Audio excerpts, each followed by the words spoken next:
South Carolina's Stephon Gilmore, a 6-foot, 190-pound cornerback who runs the 40-yard dash in 4.4 seconds. He was a 3-year starter at South Carolina, was on the preseason watch list for many of the awards presented to defensive backs.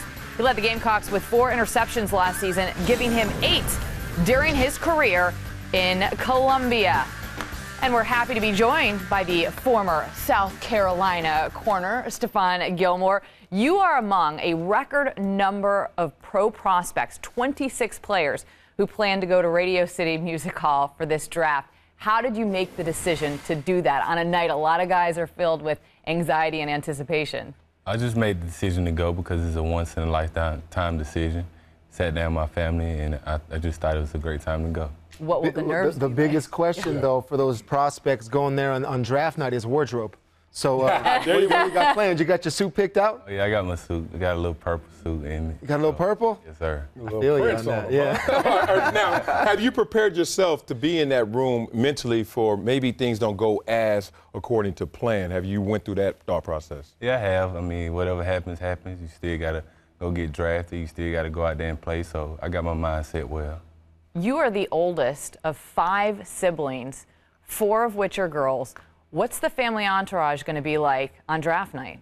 It's going to be very exciting. They look up to me, try to be a great role model for them, and they support me with all they got. Whatever team picked me, they could be very happy with that. Have they put in any requests for perhaps presents with the first NFL check? Nah, they really haven't, but I'm pretty sure they'll be very happy, and I'll get them something back. Oh, trust me, that signing bonus already spent. You got 4 sisters, it's going already. And with all those NFL teams, I'm sure you've planned some visits. And what are the various things teams want to see from you when they get you in a meeting room or on the board on all these visits that you've taken? They just want to see you on the board, see how smart you is, see if you can learn their system, and that's pretty much it. They already know you can play, so they just want to see if you can do the thinking part.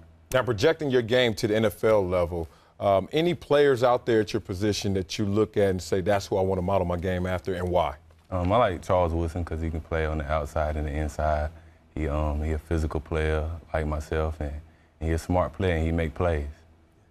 Before you were a cornerback at South Carolina, you were a state championship winning quarterback, and you were under center more than once when you were playing for the Gamecocks. Any part of you, when you go to the next level, will you ever go to an NFL coach and say, oh, maybe you could just put in some special package? Any of that in the back of your mind? Oh, yeah, I love the ball in my hands. I love to do one or two plays and make a big play, and I think I'd do well at that. So the background as a quarterback that you may have on the other side of the ball, how does that help you as a cornerback? It helped me out a lot. I know what the quarterback looking for.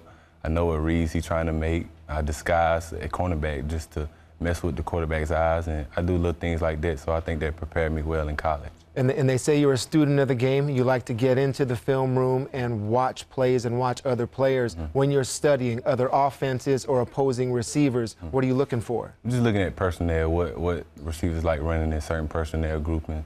If they bunching us up, what routes they like running in that.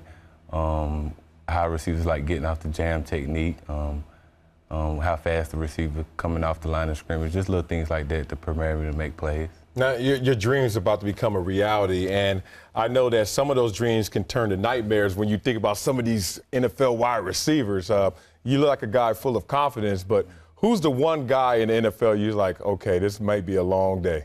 I mean, Calvin Johnson probably. I just want to play against Calvin Johnson. He's a big, fast receiver. Just got to play with confidence. You can't play cornerback if you ain't confident. You spent 3 seasons at South Carolina, and you can say something that not a lot of college players can, in that you started every game of your college career. You caught on so quickly there. How does that translate into making an impact quickly at the next level? I think that helped me out a lot. I came in as a freshman and started the first game and been starting ever since, like you said. So I think that helped me out in the pro level, competing and try to compete for a starting spot. And that conference you were in, I mean, that's a tough conference in terms of receivers also. In the past, you've gone up against Julio Jones, A.J. Green. How do you think that experience is going to help you? It's going to help me out a lot, seeing them players do well at the next level, knowing that I guarded them, knowing that I can do well at the next level. It's going to help me out a lot, and I know I'm going to do well at the next level. So I'm looking forward to it. We know you might have a lot of antsy siblings on draft night, so we hope that come April 26th, your wait will not be long. We wish you the best of luck.